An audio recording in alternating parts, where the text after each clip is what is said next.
नमस्कार। आरोग्य का मॉडर्न युग इस कार्यक्रम में आप सभी का फिर एक बार स्वागत है।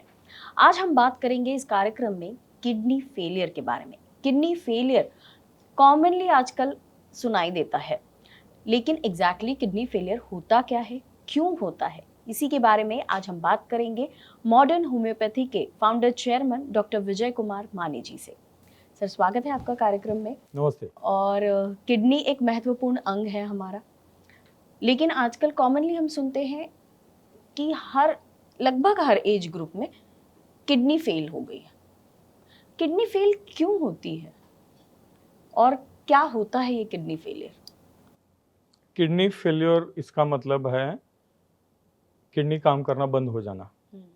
तो किडनी का काम है एक्सक्रीशन करना। शरीर में जो हानिकारक तत्व पैदा होते हैं, खाने में से आते, जो जिनको पॉइजन बोलते हैं, पॉइजनस चीज़ें कुछ चयापचय की क्रिया में तैयार होती है, तो उसको बाहर निकलने का काम किडनी करते हैं। प्रामुख्य से यूरिया नाम का एक घटक होता है जो प्रोटीन का एंड प्रोडक्ट है। तो यूरिया क्या होता है, शरीर से बाहर निकालने का काम किडनी करती है। किडनी दो होती है, राइट और लेफ्ट, दोनों साइड में। तो जब वो दोनों किडनियां काम करना, उसका काम हैम्पर होता है, कम होता है, किडनी को नुकसान होता है, तब वो दोनों किडनियां काम करना कम कर देती है और बाद में बंद कर देती है।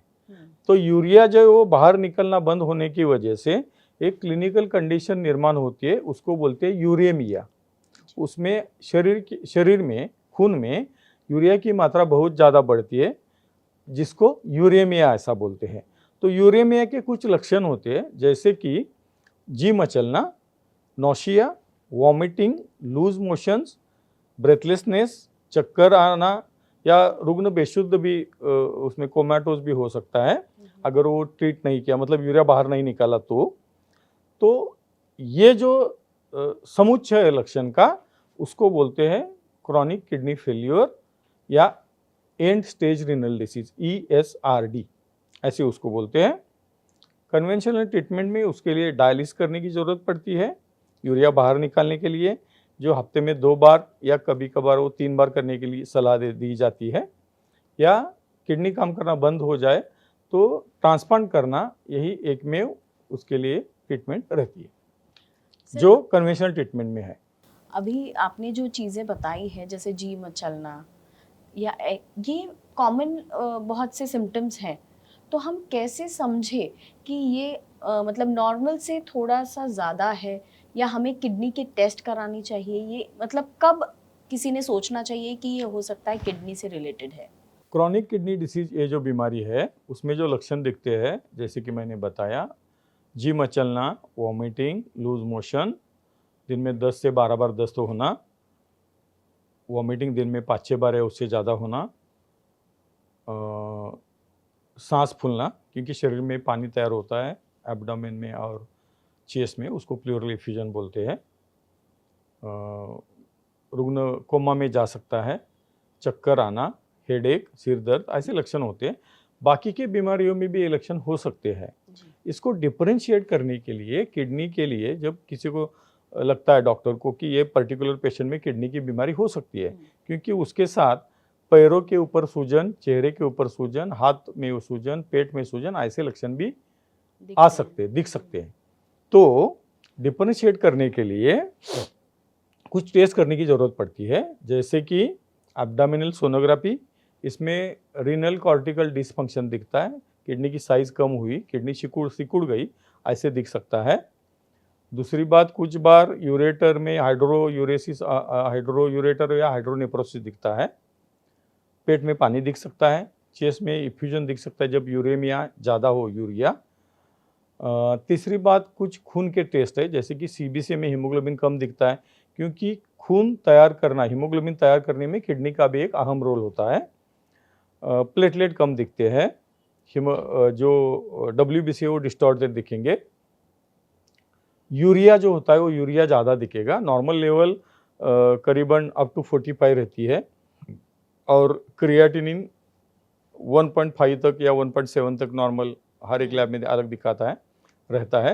तो क्रिएटिनिन हाई दिखेगा और यूरिया बहुत ज़्यादा बड़े पैमाने पे रिपोर्ट में दिखेगा।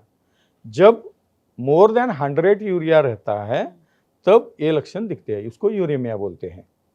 ऐसी बात है। तो ये लक्षण और रिपोर्ट से हम डिफरेंशिएट कर सकते हैं कि पर्टिकुलर पर्सन में किडनी की बीमारी है या कोई अलग बीमारी है। हाँ। सर किडनी फेलियर होता क्यों है?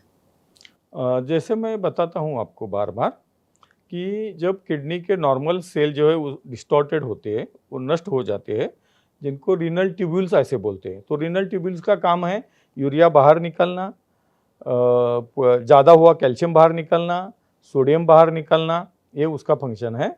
तो यूरिया बाहर निकलना जब वो बंद करता है, हीमोग्लोबिन तैयार करना बंद करता है, तो किडनी फेलियर होता है। यूरेमिया नाम की कंडीशन पेशेंट में पैदा होती है क्योंकि ये यूरिया बाहर ही नहीं निकलता। दूसरी बात, पेशाब कम होती है, उसके वजह से सूजन आती है। तो पेशाब निकलना कम हो जाएगा और सूजन जब आ जाएगी, यूरिया निकलना कम हो जाएगा, तब यूरेमिया के लक्षण दिखेंगे। ये क्लिनिकल कंडीशन को किडनी फेलियर ऐसे बोलते हैं। बट ये होता किस वजह से, मतलब हमारी लाइफस्टाइल की वजह से होता है या कुछ डिस्फंक्शन जो होना शुरू होता है, उसके क्या कारण हो सकता है? हाँ, पहले भी मैंने बता चुका हूँ मैं कि लोगों में बचपन में एक बीमारी बच्चों में होती है नेफ्रोटिक सिंड्रोम नाम की। नेफ्रोटिक सिंड्रोम बीमारी में क्या होता है, प्रोटीन लॉस होता है किडनी से। उसके वजह से जो नॉर्मल ट्यूब्यूल्स होते हैं किडनी के, वो नष्ट हो जाते हैं। तो उसके वजह से किडनी फेलियर बाद में यंग एज में या ओल्ड एज में किडनी फेलियर हो जाएगी। नेफ्रोटिक सिंड्रोम के बहुत से कारण हैं, जैसे कि पेन किलर्स, एंटीबायोटिक, एंटीपायरेटिक दवाएं खाना, एंटी एलर्जिक दवाएं खाना। दूसरी बात, अनुवंशिकता भी है। कुछ ऑटो इम्यून डिसीज है, जैसे कि SLE नाम का एक डिसीज है, सिस्टेमिक लूपस एरिथेमाटोसस। किडनी फेलियर का एक महत्वपूर्ण कारण पूरे वर्ल्ड में है NSAIDs, यानी कि non steroidal anti inflammatory drugs. उसमें डाइक्लोफिनेक सोडियम नाम का एक ड्रग आता है, आइबुप्रोपेन और पैरासीटामोल कॉम्बिनेशन एक आता है, सेलेकोक्सिब नाम का एक ड्रग आता है। ऐसे बहुत से ड्रग है जो शरीर के ऊपर, जब शरीर के अंदर जब जाएंगे, हम खाएंगे ड्रग, तो उसका पचन होता है और वो खून में चले जाते हैं। तो खून में से बाहर निकलने का काम एक तो लीवर करता है थ्रू बाइल, या किडनी करती है। तो किडनी में से वो जब बाहर निकलेगा तो किडनी को वो हानि पहुंचाएगा, क्षति पहुंचाएगा। उसके वजह से पूरे वर्ल्ड में अभी किडनी फेलियर के रुग्ण बड़े पैमाने पे दिखते हैं। जो कंट्री में ये जो NSAIDs है, जो धड़ल्ले से OTC मिलते हैं विदाउट एनी प्रिस्क्रिप्शन, वही लोगों को कुछ पता नहीं चलता। लोग ऐसे समझते कि इतनी छोटी गोली से क्या हो जाएगा। तो इतनी छोटी गोली जो है वही ज़्यादा नुकसान करती है। जनरली किस लोग पेन किलर क्यों लेते हैं, क्योंकि लोग पेन नहीं सहन करते, दर्द। तो लोगों को लगता है कि एक गोली खाने से दर्द मेरा चला जाता है, तो बाकी कुछ नुकसान होता है, लोगों को पता नहीं चलता। लोगों में उतनी जानकारी नहीं है। भारत ये ऐसा देश है कि अर्ध शिक्षित लोगों का है। जो शिक्षित लोग हैं वो भी ज़्यादा विचार विमर्श नहीं करते, मेडिकल फील्ड का या डॉक्टर का सलाह नहीं लेते, खुद ही दवा खाते हैं। ऐसे बहुत से लोग हैं। वो लोगों में किडनी में क्षति पहुंचाती है। क्षति जो धीरे धीरे बढ़ती है। जब तक किडनी पूरी तरह फेलियर नहीं होती, जब यूरेमिया पैदा नहीं होता, तब तक लोगों में लक्षण नहीं दिखते हैं। जब तक लक्षण नहीं दिखते तो कोई भी पर्सन डॉक्टर के पास नहीं जाएगा, शिक्षित डॉक्टर के पास नहीं जाएगा, कभी कभार उसका डायग्नोसिस नहीं हो पाएगा। इसी वजह से किडनी पूरी तरह फेलियर होने के बाद लोगों को पता चलता है और तब लोग डायलिसिस के ऊपर या ट्रांसप्लांट के ऊपर शिफ्ट हो जाते हैं। ये तो मतलब डायलिसिस और ट्रांसप्लांट जो है तो बहुत आगे चलकर, मतलब जो स्टेज आता है क्रिटिकल, उसी कंडीशंस में होते हैं। सर वहाँ तक ना पहुँचे, इसीलिए क्या हमने कोई डाइट पर्टिकुलर है जो इसका ध्यान रखना चाहिए? डाइट से ज़्यादा महत्वपूर्ण यह है कि लोगों ने पेन किलर खाना कम करना चाहिए। अब जब यूरेमिया होता है, किडनी फेलियर होती है, तो हमारे पास आना चाहिए। मॉडर्न होम्योपैथी से अनेक लोगों का डायलिसिस पूरी तरह बंद हुआ है। जो लोग डायलिसिस से पहले आए वो डायलिसिस तक नहीं गए हैं, तो लोगों को ट्रांसप्लांट भी नहीं करना पड़ने की ज़रूरत पड़ी है। ऐसा है। तो सबसे महत्वपूर्ण ये बात है कि सबसे महत्वपूर्ण फैक्टर है वो पेन किलर्स। तो पेन किलर खाना पूरी तरह बंद करना चाहिए, ये सबसे महत्वपूर्ण बात है। और डाइट की बात अगर करें तो जब यूरेमिया होता है तो प्रोटीन की मात्रा खाने में कम करनी चाहिए, लेकिन आवश्यक प्रोटीन तो लेना ही पड़ेगा। और ऑयल जो है वो एकदम कम करना चाहिए। आपका डाइट लो ऑयल और लो सोडियम वाला डाइट रहना चाहिए, खाने में जो सादा सोडियम मीट रहता है, सॉल्ट रहता है, वो खाना चाहिए। करीबन 2 से 4 ग्राम तक ही सोडियम की मात्रा कम रखनी चाहिए। अगर आप ऐसे करोगे तो ब्लड प्रेशर भी नहीं बढ़ेगा और यूरेमिया भी नहीं बढ़ेगा, और आपका जो यूरेमिया कंट्रोल में रहने के कारण मॉडर्न होम्योपैथी से उसमें सुधार हो जाएगा और आपको डायलिसिस की तरफ या ट्रांसप्लांट की तरफ जाने की ज़रूरत नहीं पड़ेगी। कई ऐसे पेशेंट्स हैं जिनको आपने डायलिसिस या किडनी ट्रांसप्लांट से बचाया है, उनकी तकलीफ को न सिर्फ कम करते हुए उन्हें एक सामान्य जीवन की ओर आपने हाथ बढ़ाया है। सर, ऐसे ही एक पेशेंट है नागपुर से, जसबीर सिंह जी, तो आप उनके बारे में क्या बताएं? ये जो पेशेंट है जसबीर सिंह जी, ये चंद्रपुर से है, विदर्भ रीजन से, नागपुर के पास। वो जब हमारे पास 2023 में आए थे, 1 साल पहले करीबन, तब उनका 243 यूरिया था, मतलब बहुत ही क्रिटिकल कंडीशन थी उनकी, और क्रिएटिनिन 10.49 से कुछ 11-12 तक वो क्रिएटिनिन चला गया था। कंडीशन सीरियस थी काफ़ी उनकी। उनको डायलिसिस करने के लिए बोला था क्योंकि यूरेमिया में वो लैंड हो चुके थे। यूरिया बहुत ज़्यादा था, इसकी वजह से लूज मोशंस, वॉमिटिंग, ब्रेथलेसनेस, सांस फूलना, चक्कर आना, नियर कोमेटोज भी वो थे। तब हमने ट्रीटमेंट शुरू कर दिया। उनको भी हमने बताया कि हम कोशिश करेंगे कि यूरिया बहुत ज़्यादा था। ट्रीटमेंट शुरू करने के बाद, जैसे आपको पता है सभी लोगों को कि मॉडर्न होम्योपैथी की ट्रीटमेंट ये ओपीडी बेसिस ट्रीटमेंट है, हॉस्पिटलाइजेशन की ज़रूरत नहीं है। ऐसे क्रिटिकल पेशेंट को भी हम घर में रहकर इलाज कर सकते हैं, करते हैं, पिछले 29 साल से ये कर रहे हैं। तो शुरू करने के बाद उनका यूरिया धीरे धीरे कम होने लगा, उनकी क्लिनिकल कंडीशन में इम्प्रूवमेंट होने लगी, सांस फूलना कम हो गया, बाद में बंद हो गया, लूज मोशन बंद हो गए, वॉमिटिंग बंद हो गया, और अभी वो पूरी तरह स्वस्थ है। जब दिसंबर में हमने रिपोर्ट की, 1 साल पूरे होने से ही पहले, मतलब करीबन 10-11 महीने के बाद, तो उनका यूरिया अभी 45 है, वो नॉर्मल लेवल है, और क्रिएटिन 1.06 है। तो इतने जल्दी इतनी अच्छी इम्प्रूवमेंट हो गई। उनका क्रिएटिन 1.5 है, तो ये नॉर्मल लेवल है। इतने जल्दी उनमें इम्प्रूवमेंट हो गई, उनको डायलिसिस करने की नौबत नहीं आई या ट्रांसप्लांट करने की नौबत नहीं आएगी। अगर पेशेंट पूरी तरह डाइट फॉलो करता है तो मॉडर्न होम्योपैथी की दवा 100% काम करने वाली है, ये इससे सिद्ध होता है। ऐसे क्रिटिकल कंडीशन में भी हम लोगों को डायलिसिस से दूर रख सकते हैं या ट्रांसप्लांट से दूर रख सकते हैं। ऐसे बहुत से पेशेंट पूरे वर्ल्ड में अपने पास पिछले 29 साल से है। सर, आपने जो बताया वो सही में काबिले तारीफ है। अब हम जसबीर जी से जानना चाहेंगे कि डायलिसिस और किडनी ट्रांसप्लांट से बचने के बाद एक सामान्य जीवन जीते हुए उन्हें कैसा लग रहा है। जसबीर सिंह उम्र 60 साल, चंद्रपुर के रहवासी। उनको पूरे बदन में सूजन, कमजोरी ऐसी तकलीफें थी। उनका क्रिएटिनिन 10.4 और यूरिया 244 इतना बढ़ गया था। डॉक्टर ने उनकी किडनी फेल है और बार बार डायलिसिस करना पड़ेगा, नहीं तो किडनी ट्रांसप्लांट करना पड़ेगा, ऐसे बताया। ये मेरे पिताजी हैं, इनका नाम जसबीर सिंह है। हमने मॉडर्न होम्योपैथिक से दवाई दी है। इनका क्रिएटिनिन इतना बड़ा हुआ था कि डॉक्टर ने सबने बोल दिए थे कि किडनी फेल है, अभी डायलिसिस करना पड़ेगा।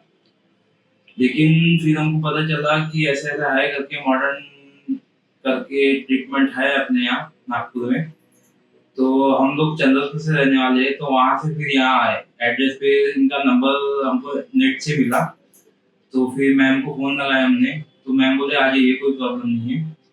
तो फिर हम लोग जैसे ही आए वैसे ही समझ लो यहाँ से ट्रीटमेंट लिया, तो 10 दिन में हमको पता चल गया कि आराम होने लग गया है। तो अभी हमारी नेक्स्ट रिपोर्ट आई है जो बहुत अच्छी है, मतलब कोई प्रॉब्लम नहीं है। समझ लो और 1 महीना हो गया हमको ट्रीटमेंट को, समझ लो 15-20 दिन में पूरा रिकवर हो जाएगा, अभी हमको इतनी उम्मीद है। तो मेरे पिताजी की तबीयत पहले से इतनी अच्छी हो गई है कि हम बता नहीं सकते। एकदम बेस्ट रिजल्ट है। और मैम ने भी हमको बहुत सहकारी किया। जैसी जैसी कोई भी प्रॉब्लम आती है तो मैम को फोन करते हैं, मैम ऐसी प्रॉब्लम है, तो मैम सॉल्व करके देते हैं। और अभी तो बहुत अच्छी तबीयत है। मॉडर्न होम्योपैथी के इलाज से जसबीर सिंह जी की तबीयत में सुधार आया है। 21 मई 2024 की रिपोर्ट के अनुसार उनका क्रिएटिनिन 1.52 और यूरिया 34.15 इतना कम हुआ है, मतलब नॉर्मल है। वे अब मॉडर्न होम्योपैथी इलाज से सामान्य और खुशहाल जिंदगी जी रहे हैं। उनको अब डायलिसिस या किडनी ट्रांसप्लांट की जरूरत नहीं है। अभी हमने देखा कि डायलिसिस या किडनी ट्रांसप्लांट जैसी भयंकर चीज़ों से बचते हुए एक सामान्य जीवन जीने के बाद इंसान सिर्फ खुद नहीं बल्कि अपने परिवार को भी खुश तो रखता ही है, पर इतनी डिफ़िकल्ट कंडीशन में जिन्होंने हाथ दिया उन्हें इस तकलीफ से बाहर निकालने के लिए वो है मॉडर्न होम्योपैथी। तो जाते जाते बस इतना ही कहूँगी कि कोई भी तकलीफ अगर आती है तो मॉडर्न होम्योपैथी हमेशा आपके साथ है। आज की ये चर्चा यही समाप्त करते हैं, फिर मिलेंगे अगले एपिसोड में एक नए विषय के साथ। नमस्कार। मैं एक चीज़ बताना चाहता हूँ इसी मौके पे, पॉजिटिव एटीट्यूड मैटर्स। आपका एटीट्यूड हमेशा पॉजिटिव रहना चाहिए, आपको मार्ग मिलता है। जैसे जसबीर सिंह को मिला, उन्होंने एटीट्यूड पॉजिटिव रखा, इसलिए हम उनको मिल गए, उनकी ट्रीटमेंट हो गई और अब वो डायलिसिस या ट्रांसप्लांट से परे है। तो ये बड़े महत्वपूर्ण चीज़ है। सभी लोगों को मैं विनती करता हूँ कि पॉजिटिव सोच हमेशा रखिए, वो ज़्यादा महत्वपूर्ण है। बिल्कुल।